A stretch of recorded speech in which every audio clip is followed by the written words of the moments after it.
President Trump is calling out Qatar, saying it must stop financing terrorism. His comments at a joint news conference yesterday coming after several Arab countries, including Saudi Arabia and Egypt, cut off diplomatic ties with the small Persian Gulf country over its financial support for terrorists. Ambassador Robert Jordan is the former U.S. ambassador to Saudi Arabia, diplomat in residence at Southern Methodist University, and author of the book Desert Diplomat. Sir, good of you to join us. And Mr. Ambassador, I would start off with, are you shocked by this news about Qatar? Not really. This has been coming for a long time. It's like a slow-moving train wreck. The Saudis and the Emiratis have had a continuing struggle with Qatar for many years. A lot of it is petty jealousies. A lot of it is disrespect. Al Jazeera, for example, the TV and news network in Qatar, has been very critical of the Saudi royal family for many years. Back during the time I was ambassador, the Saudis pulled their embassy from Doha because of an article about King Abdulaziz, the founder of Saudi Arabia. They've broken off diplomatic relations in the past, but this is big. This is the most serious rupture, I think, certainly in generations. It's creating widespread panic within Doha. The grocery shelves are empty. There are very serious consequences here if this isn't dealt with. Ambassador, how bad can it get in terms of the relationship that the United States shares with those countries in the Middle East pertaining to Qatar and the fact that we have U.S. military operations conducted there? It could be very serious. We have a tremendous national interest in maintaining relations both with the Saudis and Emiratis on the one hand and the Qataris on the other. The Al Udeid Air Base in Qatar is, I think, the largest air base in the Middle East. I've flown in there. It's a gigantic operation, so we can't simply walk away from that. We need a relationship with Qatar, but we also, I think, understand, just as President Trump indicated, that the time has come for Qatar to stop subsidizing Hamas, Hezbollah, the Muslim Brotherhood, and so this is a conversation that is long overdue.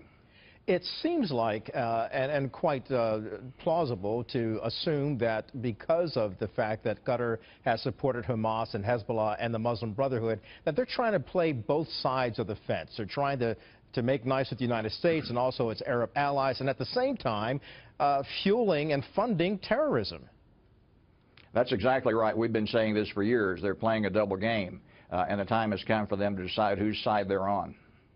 So what should the United States do along with Saudi Arabia and those other Arab allies like Bahrain and UAE that have come against Qatar in terms of saying, stop it, let's move forward, let's band together, particularly when you look at President Trump here along with the King of Saudi Arabia, and then all of the other kings were there as well when he just visited there a couple of weeks ago, and one would have thought that the Middle East was getting itself together and becoming a solid ally in terms of developing some unity, but we can see from this that the Middle East is still very troubled. It's still the Middle East, and I think that's something we've got to keep in mind. What I think we should do is avoid backing Qatar into a corner where the emir has to be humiliated in order to make concessions.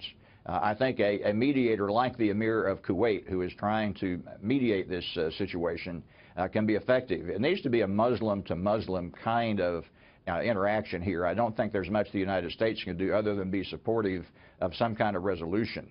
But they're going to have to sort this out for themselves, and I think Qatar is going to have to make a choice here on whether they're going to continue to support Hamas and Hezbollah in the same way they have, or if they're going to play ball with their neighbors a little better.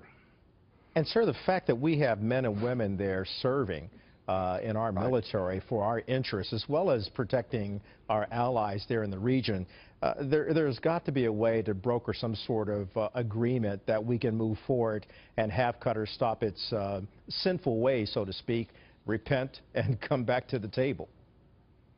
I think that's right, but it's got to be done in a way where they don't face the humiliation of a generation. And there's also some instability within the Qatar royal family itself. There are recent reports that an opposition group of the royal family is developing an opposition party in London.